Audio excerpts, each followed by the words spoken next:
Hi everyone, in front of me I've got Motorola Edge 20 and let me share with you how to reset up preferences on this device.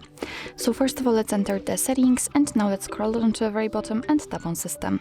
Now let's tap on advanced and right here we've got the reset option, so let's tap on it.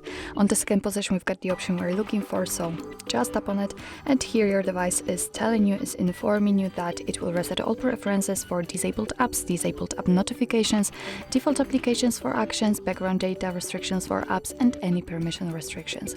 What's more, no worries, you won't lose any app data, so if you are ready, just tap on reset apps and actually this is it. This is how to reset up preferences in your Motorola Edge 20. Thank you so much for watching. I hope that this video was helpful and if it was, please hit the subscribe button and leave the thumbs up.